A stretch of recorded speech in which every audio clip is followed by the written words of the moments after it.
Mike's on. He's ready to go. On the Fan. New York Sports Radio. Mike's on. Mike's on. He'll get you the sports any way that he can. It's Mike Francesa On the Fan. Sports Radio 66 and 101.9 FM. WFAN. All right, we come to you this evening on this beautiful June 9th. It was a great summer day today, a hot, sultry, summer day today, a July, August day, a hot, humid day that cooled off a little bit late in the day, but another beautiful day. On this June 9th, brought to you, and we'll be here until 7, by Casamigos Tequila, brought to you by those who drink it as they bring it each and every one of my programs. So we thank the good folks at Casamigos Tequila who are always there. A lot of sponsors aren't there on this program. This sponsor's there all the time in a big way. So we thank them for that each and every day. Couple of things here. Number one, and remember, there is such a lack of sports news that when there's sports news, it is probably a little overdone in times. Of other times, it might get a lot less attention, but it's like throwing a bone to somebody and having them gnaw on it because there's so little going on. And I'm talking about the rumors about the Mets. I saw things today that are just utterly I see a lot of stuff that's ridiculous. There's a lot of stuff written about me that people write they have no idea about. They write about lies, and it's just ridiculous, and stuff they write about finances that are just completely ridiculous. But the Mets stuff, nobody's getting the Mets 20 cents on the dollar. I mean, come on now. This is a franchise that's worth billions of dollars. These guys aren't giving this franchise away. They don't have to give this franchise away. Yeah, they might have a revenue shortfall like about every other team, including the New York Yankees. But they're going to come up with the money that they have to come up with. They're not going to give the franchise away. And this idea, I'm not even going to embarrass the person who wrote the story and say, the Mets, who are in such a spot right now that they may give the team away 20 cents on the dollar. What are you, crazy? 1 year's revenues in baseball do not impact the asset that a major league franchise, a big sport franchise in New York is worth. You can't get your hands on these franchises. They come available once every 20 years if you're lucky. And understand this. What you do year to year with these franchises is the secondary phase of this thing. The Wilpons, remember this, when this franchise was first bought, was bought for $20 million. And they had an option on half.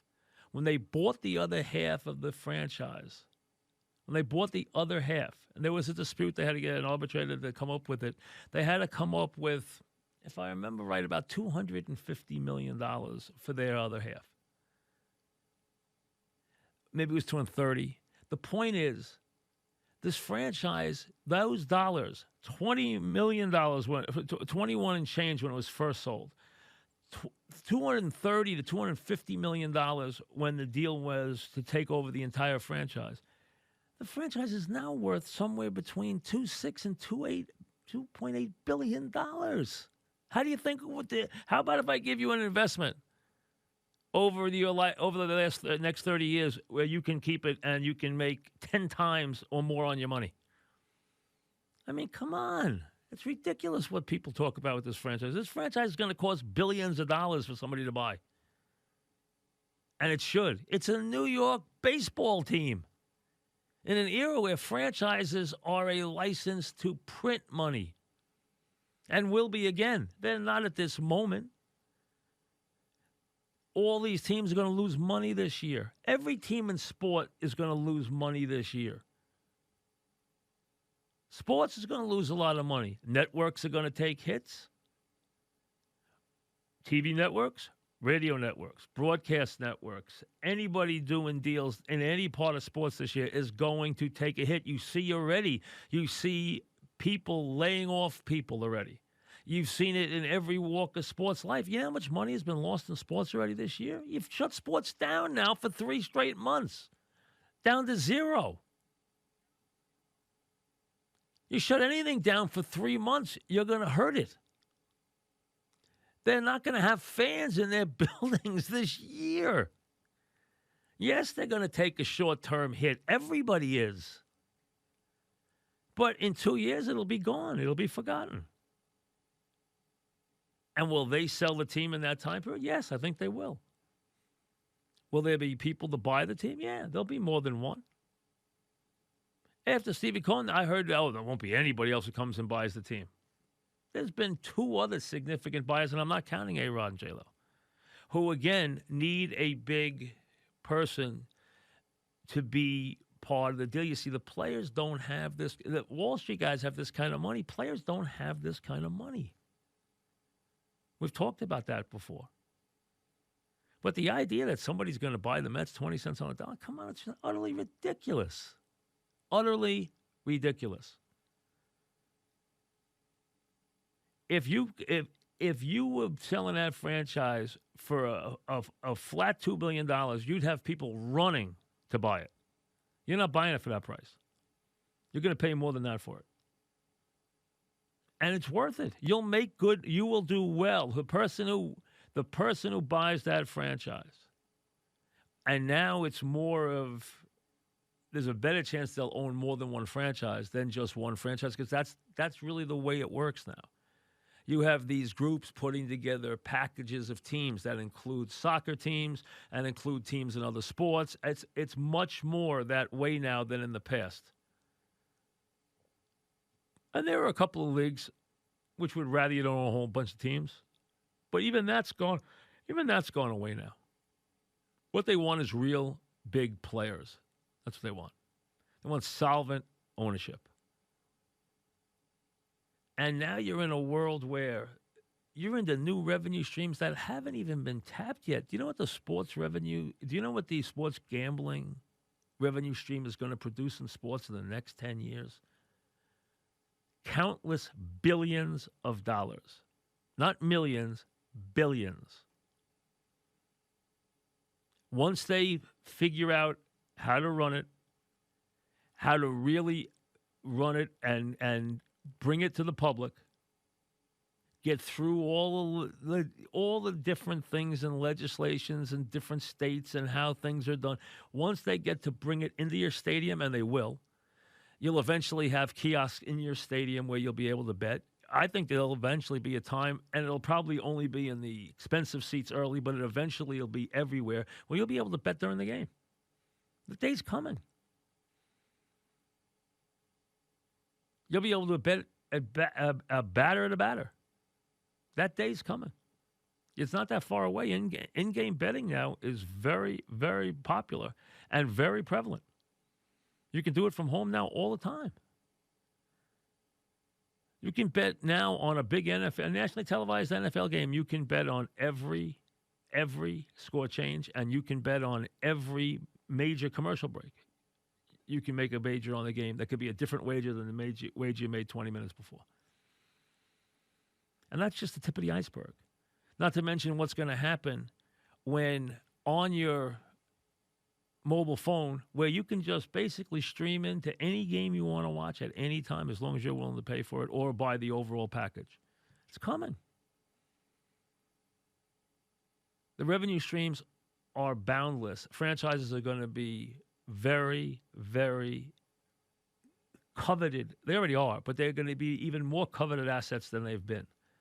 Right now is a tough time. There's no question, because these franchises are not built and they are not set up to not have revenue streams in season. They're not set up that way.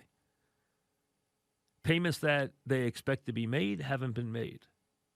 Money they expect to be getting hasn't been made. They don't have money coming in on every homestand. They don't have money coming in from all their suppliers and all the people they do business with and networks and just countless.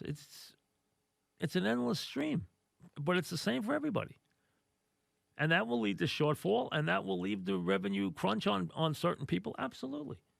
But those are short-term, and they are minuscule when you look at them in the totality of what an entire franchise is worth, especially a franchise in Major League Baseball in the city of New York. That is a jewel. Any way you count it, that is a jewel. So nobody's giving the Mets away. Now, whether or not the first deal fell through, whether or not Steve Cohen wants to get back in, who knows? Whether or not someone else will make a deal that the Wilpons and both he and the Wilpons can live with, who knows? But it'll happen. It'll eventually happen. And it'll happen at a good price. You know, one thing I want to mention is as we people exchange these days things to watch. I don't know if you've seen this movie, but if you haven't, sit down and watch it. And you can even have your wife, your girlfriend, your mother, because if she starts watching it, she'll not only watch it, she'll have the Kleenex out. It's called My All American. It's written by the same guy who did Rudy and did Hoosiers. Okay? The difference is he wrote those, he wrote this one. He wrote those screenplays, he wrote this one. The difference is he directed this one. He didn't direct the first two. Is it a little different? Yes. Is it done a little differently? Yes. But still, it's really well done, and it's a tearjerker, and it is a true story. It's the story of Freddie Joe Steinmark, who played for the Texas Longhorns. And it's one of these, again, just like Hoosiers is, just like Rudy is, it's an underdog story, an underdog feel-good sports story. Here's a kid who is an overachiever because he's a runt. He's in high school, he's 145 pounds, soaking wet, but he's the best player in the state of Colorado. His whole life, he's pushed by a father who, worked him really hard. He wanted to go to Notre Dame. He wanted to be a football player. He's an overachieving player in high school as a running back. He wins the Golden Helmet Award as Denver Post Player of the Year in the state of Colorado, but does not get a major football scholarship to any school. Forget Notre Dame, doesn't get one anywhere. Doesn't even get one to Colorado. Until what happens is he's got a big kid on his team who becomes his best friend, who ships in from California when he's a junior and plays on his team. And they have a really good team as a senior, and this kid is being recruited by the University of Texas. And the head coach basically has to beg the assistant who comes in to recruit this kid, do me a favor, just watch some tape on my other player. So he watches the tape on the other player and says, boy, this guy's energy and his ability. I mean, he's impressive. Even though what is he? He's 150 pounds. No, he's not. He's 145 pounds, okay, at the time. Well, Darrell Royal from Texas looks at the tape and likes the kid. So he brings him down for an interview and tells the kid, listen, I'm going to sign both of you. I'm going to ask you to come here and return punts. Well, the kid is playing at 5'9", 155 pounds. And Darrell's going through a tough time. Now, if you know the story of Darrell Royal is a really good quarterback, leads Oklahoma to a national championship, becomes a college coach, finally goes to Texas, wins a national championship in '63, then hits the skids, and is almost fired in Texas. Runs into some lean years. Well, he gets tough with his team before the '68 season, and he also decides they don't spend a lot of time on this, just a little, but as an aside, he has an assistant who he hires, who's a high school coach, who he hires and he brings in as a defensive coach. The next year, he moves the guy to the offensive side of the ball as his offensive coordinator, and the guy has an idea. I have this new offense I want to run. I want to run this new option that basically is a offshoot of what Bill Yeoman is running at the time at Houston. That's the veer. The veer was invented by a guy named Homer Rice and was brought to fame in college by Bill Yeoman at the University of Texas. So he decides, and this becomes known as the triple option or the wishbone. As you know, it becomes a craze in college football. Well, it started at Texas. And then, of course, Bear Bryant saw it. He was going through some hard time. He was just starting to recruit black players. So Bear Bryant shifts to it.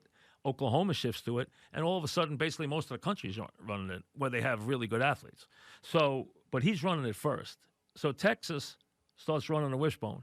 But at the same time, this little guy, Freddie Joe Steinmark, moves up the ladder to where he becomes only the second player at the history of Texas to start for Dow Royal on defense ever. The first was Tommy Nobis, who's the greatest player he ever coaches, who becomes one of the great linebackers in the history of sport and in the NFL. Freddie Joe starts as a safety as a sophomore because he's such a fierce hitter and such a hustler and everything else, playing at 155 pounds, 5'9", and he returns kicks. Well, they take off after a little rough patch. Now he starts as a sophomore. He starts as a junior and he makes all Southwest Conference. They play Arkansas that year. If you remember, in the game of the century, remember Nixon goes to the game. The game is won 15-14 by Texas. Controversial win. Royal and Frank Broyles are very close friends off the field. They always were. But this was a very tough loss for Arkansas. Big win for Texas. Texas is going to play Notre Dame in the Cotton Bowl. First time Notre Dame's going to a bowl game in a million years. Before the game, the kid's been hurting now for weeks, and he hides the injury from Royal. But he's limping around, and the head coach says to him, "Hey, I need you to 100% what's going on." Well, he goes in and he finally says, "Coach, I'm hurting. I wanted to get to the Cotton Bowl and get through the Cotton Bowl, but I can't." The Cotton Bowl is in 20-something days after the Arkansas game. They get the leg checked out. He's got cancer. He's got serious bone cancer in his leg. As it turns out, they say to him, "We don't even know how you could walk, no less play football this year on this leg." They put him in the hospital for tests. The next day they have to amputate the leg to save his life at the hip. The team asked, can he go to the game just because he loved Notre Dame his whole life? Can he just show up at the building? They say, absolutely not. He's not allowed out of the hospital for 30 days. So he starts practicing with one leg on crutches so that he could somehow get to the game. This kid's drive and heart is insane. So obviously, on one leg, he shows up in the locker room before the game and leads Texas onto the field at the Cotton Bowl. And they have the whole team's in tears before the game. They love this kid on the team anyway. They dedicate the game to him. They go out and win the game. After the game, Dow Royal gives him the game ball. Almost in tears, gives him the game ball. He asked the doctor at the time, "Doc, be level with me. How long do people live with this?" Most people, they say, don't live a year. He lives a year and a half. So they have dedicated the scoreboard and other artifacts in the stadium to him. They rededicated him again a couple of years ago, and they had the family there and everything else.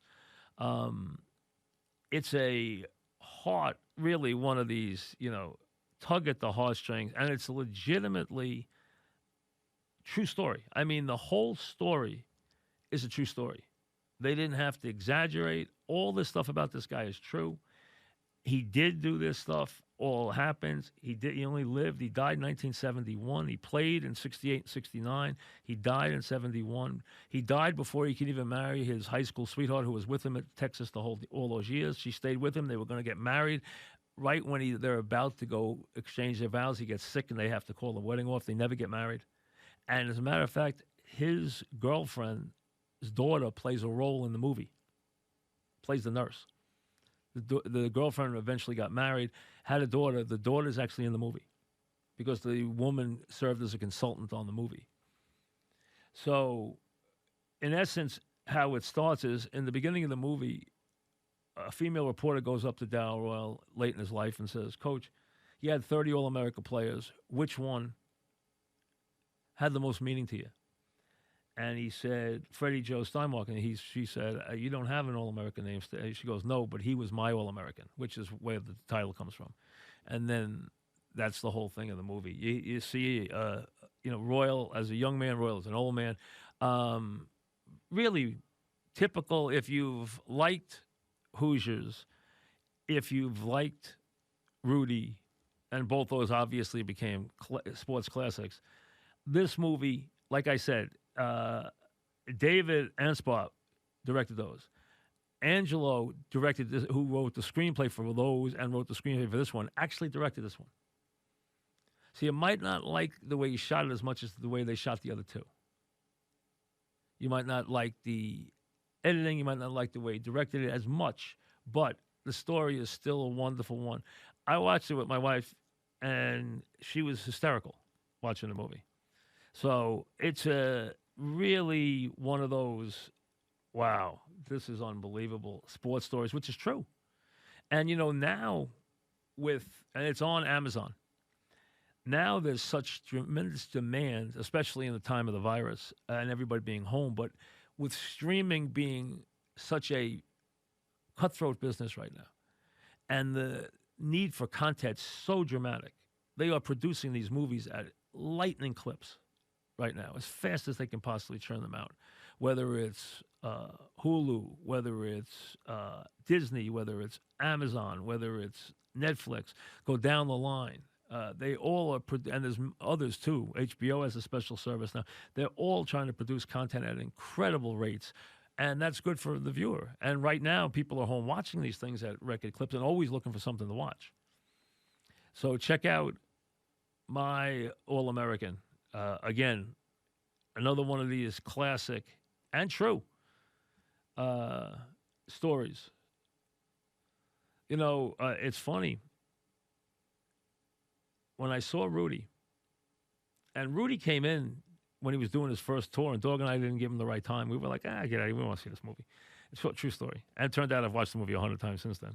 I told Rudy that years later when he came back in again. The first time, Nick McCartchick was the one who told us about the movie, the old Fordham coach. You got to see this movie. We're like, sure, we'll see it later. Both of us, we could care less. And then all of a sudden, he came to our studio and he wanted to come on the show. And we gave him like 5 minutes. We were like, yeah, sure, It's funny. I was very close with Ara Parsegian. I worked with him for years. I worked football with him for years at CBS. And he and I were very close. And I said to him, "Do you remember Rudy?" And he said, "You know what?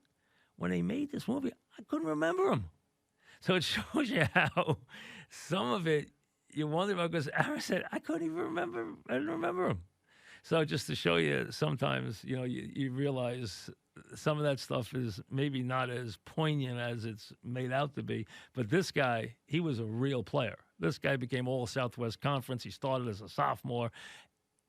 The Royal says to him, we wouldn't have won the national championship without you. This guy was a tremendous player for them for 2 years, and probably would have been an All-America as a senior. That's how good a player he was. But at a little bit of a thing. And his dream was to go to Notre Dame and then go to the Chicago Bears. That was his dream as a little runt player. That was his dream. And obviously he didn't get to live out his dream, although he did get to play and have a major impact in college football. So check it out. And in Texas, if you ever go there, he is part of the stadium. He is there. As you'll see, if you see the movie, you'll see that Freddie Joe Steinmark is a big part of the Texas history and part of their tradition now on game day and everything else. Back after this. Finishes this comeback and finishes this playoff. They can't start under normal circumstances. It's impossible. The players are going to revolt. They've already have about that. So this talk will have to back the season up. There was a couple things. Shorten the regular season next year and then get back on a regular schedule the year after. Or it's come up in the last couple of days and it has gained a lot of traction. Why don't we stop banging our heads against the NFL and start banging our heads against baseball? So the NBA might, instead of opening in October and closing in June, might open on Christmas Day, only have to deal with NFL, 1 week of regular season NFL, and obviously the heightened part of the season, but 1 week NFL, and then playoff games, which means in every city it's closing down quickly, except in the cities. And you're going to deal with the Super Bowl, of course, but that's fine. You don't worry about that anyway. And then finishing their championship every year in August. What do they care if they finish in June or in August? Makes no difference to them.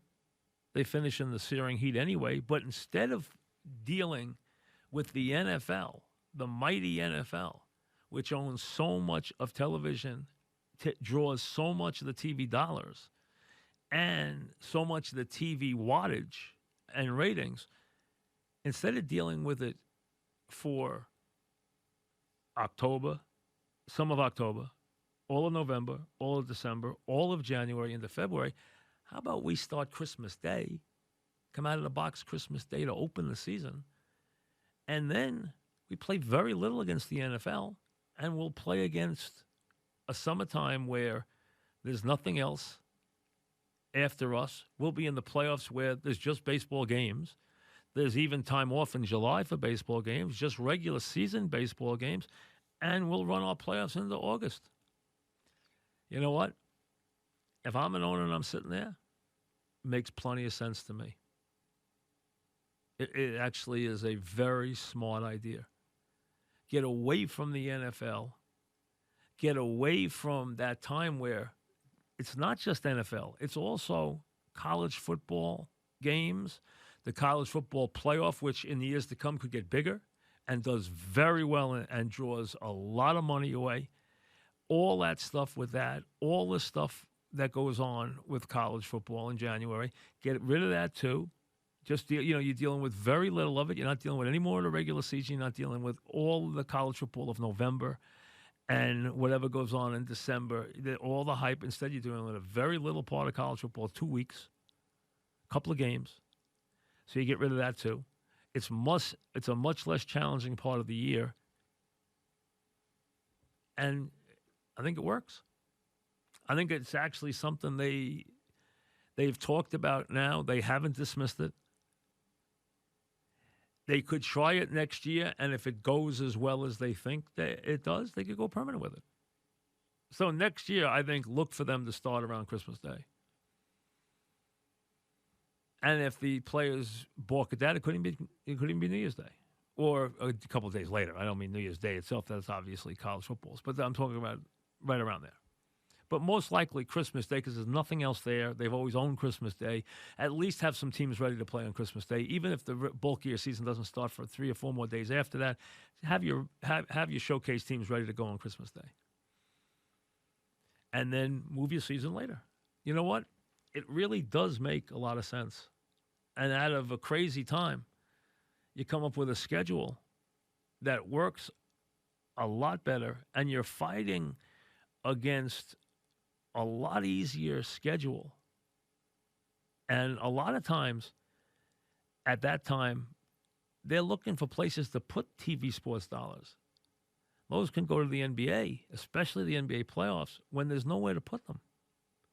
Instead of all the time, NFL, NFL, NFL, college playoffs, NFL. Now, a lot more goes into the NBA playoffs. It seems like a very, very smart idea. We'll come back with your calls after this. Hey, Bill, what's up, Scott? Mike, a friend of mine works for Dan's paper in Long Island and got me the Rudy autograph. And it goes back to a call that I made to Notre Dame. I'm a Subway alumni. Called Lou Holtz, and his secretary actually had him call me back.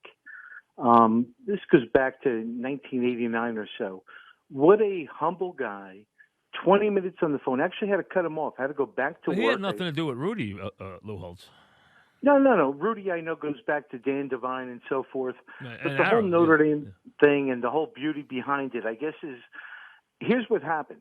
Lou Holtz got in trouble for giving away the jersey to Ronald Reagan, right? The Gipper jersey. So there was a little feedback there. And at the same time, I had request. I said, Coach Holtz, can you after talking to him on the phone, can you send me a torn jersey, a practice jersey, anything? Again, Notre Dame Subway alumni appreciate anything. You're a Notre Dame fan yourself. And he wrote me back a very cordial letter. The letterhead itself probably had to cost $2 for a piece of letterhead. There was 18 karat gold embossed within the. They're the Notre Dame. Hey, listen, they're a big operation, man. They're Notre Dame. I mean, that's there's only one Notre Dame. Remember, there's only one school. And thanks for the call. There's only one entity in professional sports, in any sport, and you want to call Notre Dame professional sports. There's only one team in any walk of life that every one of their games is on national television. It's not the Dallas Cowboys. They have regionalized games. It's not the Boston Celtics. It's not the New York Yankees. The only team that every one of their games is on full national television is Notre Dame. The lowest level that they went to ever for their game is ESPN, which at the time was cable, but was still considered to be, by the time they got to be big and were doing play-by-play on that level, was considered national coast-to-coast coverage. They play on ESPN, NBC, or ABC. That's it. Their home games are on NBC.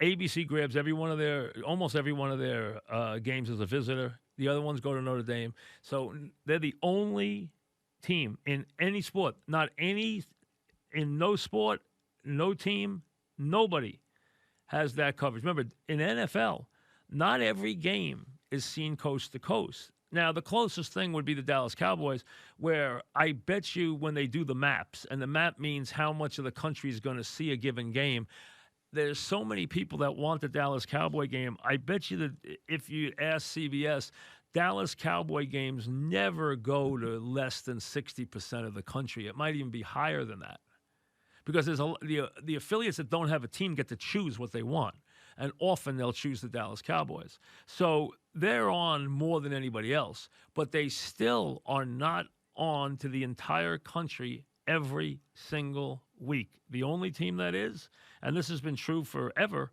and Notre Dame is not what it once was. I mean, they don't have the talent. They've had a talent gap where they are no longer able to get the same players that the rest of the great power schools in the country. Notre Dame probably never could get as good a player day in and day out as the Alabamas of the world, but they could come close, and they could compete with them and the USCs of the world. And there was a time where I'd say USC and Alabama probably had the best talent in the country. You would put Texas right there, too. And then all of a sudden, the Florida schools started to blossom, like Florida State, especially with Bowden, and then Florida. And obviously now Clemson's on that level, et cetera. The SEC schools are so powerful now. And Notre Dame's lost a little from that, and they have some academic requirements that make it a little tougher. Plus, the appeal of a Catholic school is not as much as it was back 40 years ago. It's changed a little bit. And also the amount of players coming out of places like Ohio and Western Pennsylvania has changed a little bit too. So from that standpoint, they don't get the same level player, but they still do well. I mean, obviously. Richard in Connecticut. What's up, Richard? He dropped. Richard, not there? Okay. Richard is not there. If you want to pop another one up, put it up for me on the underneath there, and I'll get to the next call as soon as we get it there. I only had two that were listed there. So as soon as I pop one up, I will do it. So I was telling you the movie to check it out, and if you have tonight, I'm telling you, I gave you Ozark. I haven't heard anybody complain about that yet as something to watch. And I absolutely highly recommend this. You know what I'm watching now, too, that I started watching? I had never watched, and I loved Edie Falco on the Sopranos. She was great. As a matter of fact, she was the only one I thought could actually stay with Gandolfini all the time. Okay, she could actually stay on the same level as Gandolfini in terms of matching his ability as an actor, and she's won countless Emmys. I mean, she's had 3 different programs she's won Emmys for now. She's had Nurse Jackie, she's had Oz, and she's had The Sopranos. Nurse Jackie, it is a wicked show, and it is not for everybody. I mean, she's basically a struggling, addicted nurse, is what she is. She's a nurse who has a tremendous opiate addiction, and how she runs her family and stays able to function. She's a functioning addict. And what she does is really, it's remarkable. The acting is so good. She's so good. I just started watching it.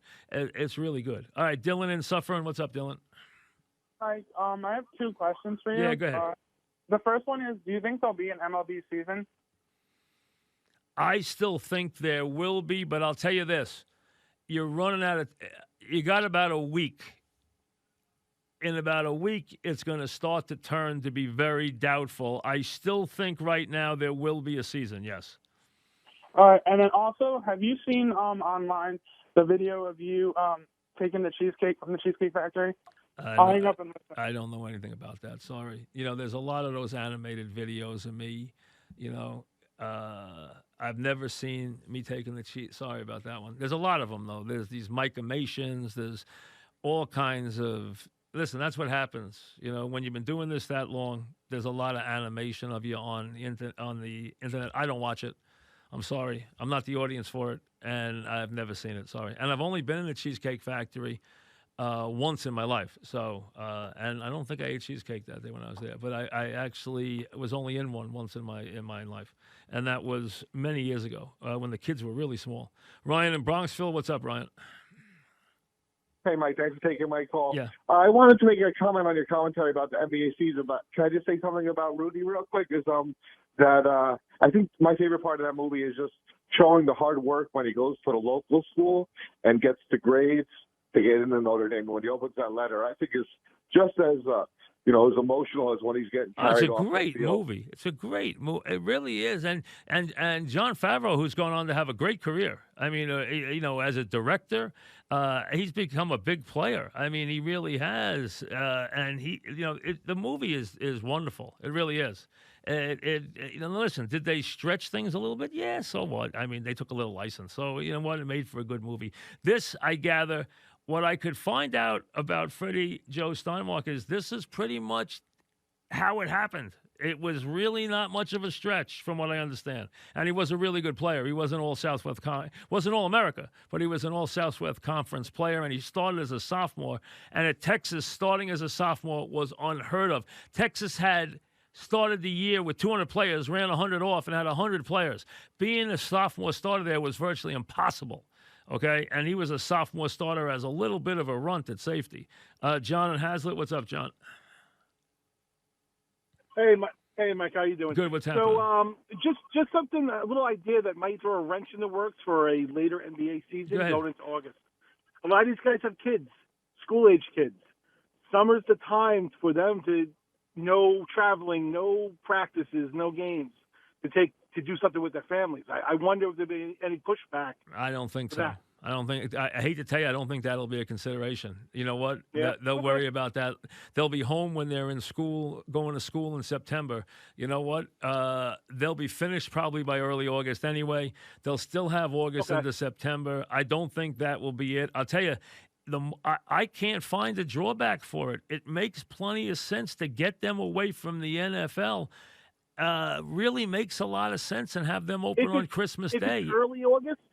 It would be early August, then definitely. Yeah, it would be early August. It would, and I tell you, getting them away from Christmas Day really works. You have them over by August 10th or so, and I tell you, it sounds really smart to me. It really does. It makes plenty of sense, and I don't see a lot of drawbacks in it. Now, change comes hard in these leagues. It really does, because people get entrenched. But let's be honest.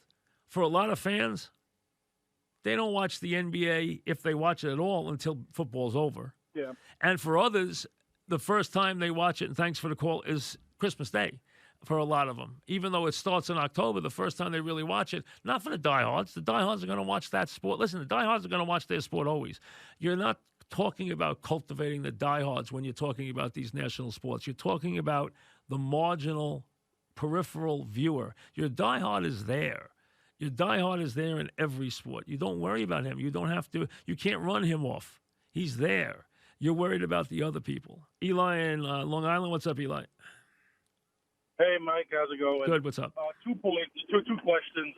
The first regarding the NBA extended season. I mean, the players are going to have to vote on that, and you're just destroying their whole summer vacation. And number two is, well, wait a second. Why? They'll still have September. What's the difference? They'll have September and October and November off. What's the difference? But the weather's getting worse. Listen, they live all over the country, though. I don't think that's an issue. I don't see that as an issue. I really don't. I mean, they still have to vote on it. Well, I agreed. They do have to vote on it. Absolutely. What's your opinion on the Sopranos ending without ruining too much of it? What's my what? Opinion on the Sopranos ending. You mean for what? What are you talking about? The movie or the old one? The blackout. The Sopranos. The Tony. The blacked out at the end. Are you talking about? Are you talking about when the show ended itself? You want to change the? Correct. Oh, what is your opinion? What do you think happened? I don't. You know what? I never really gave it that much thought, to be honest with you. I know the idea was, and thanks for the call. The idea was to leave it so that it was up to you to think about, did they go off together? Did they finally, remember, the doors were closing in on Tony. Did he go witness protection? Did he go, which I don't think Tony would have done. Did he and the family just take off? Did Malfi come in there and kill him? Did the guy at the bar, the guy at the counter, was he a hitman and he was going to knock him off? I mean, so you can basically, was it over that night? Was that going to be where he was going to get it? I mean, that was why they decided, we're going to give you, if you know the show, we are going to give you in these last scenes 4 or 5 things that can possibly happen. Let you decide which one you want to end the show. And frankly, that's how I took it, is that they decided, we'll let you guys have, the ability to draw your own conclusion on where you think Tony went. Would Tony go witness protection? I didn't see Tony going witness protection. I think he had a little more tougher edge to him than that. I didn't see him doing that. But at the end, with Carmelo right there, worrying about them, worrying about his kids, who knows, maybe he would. Because he had a soft side and he had a real tough, edgy side. So that was what made him an interesting character. Steven Secaucus, what's up, Steve? Hey, Mike, thanks for taking my call. Yeah. I think I was 13 years old, and I was clutching my transistor radio, and it was Eric Parsegian's Notre Dame team versus Duffy Doherty's Michigan State team. Right. That 10-10 tie. What a game that was, Mike. Don't you consider one of the best college games in history? By far. I mean, and one where, now listen, I'm pro-Ara, but, and he got killed. Did you know him then? No, I did not know him then. But I had discussed the game with him many times. That game bothered him because he got ripped, and people thought he played for the tie, and he was like, I played for the tie. I was down to backup players throughout my I had nobody healthy in my entire starting backfield, and Michigan State basically waited for me to try and make a move. He says, I didn't have anybody left in the game. I couldn't make a move. He says, against that defense. He said, I couldn't have anybody healthy. My backs were out. I had nobody left. He said, otherwise I would have. He says, if I could have made a move, I would have been handed him the game. So that bothered him, I could tell, because I discussed that with him, and he felt that the media was unfair about that he took the brunt of it, where he thought Duffy really, because Duffy had the little more of the defensive team, that people were like, oh, it had to be Ara made the move. But Ara was like, go back and look. I had guys injured everywhere. That game was so physical. Michigan State had so many great defenders. They beat the heck out of us. That game was so physical. I had no healthy players left at the end of the game. And that was the point he made to me about it. And you know what? If you go back and watch that game, there's a lot of fascinating twists and turns, and maybe one day, because I went back and watched the game with him and went over the second half with him, and he explained some, and I also went back once, and maybe one day I'll talk about this, watched the crazy game, the game when Anthony Davis scored the 6 touchdowns. I went back over that game with him and sat and watched it with him and went over that game with him. And he told me some stuff about it that I've never even told anybody. So maybe one of these days, we could talk about those games, because I spent a lot of years working football with him.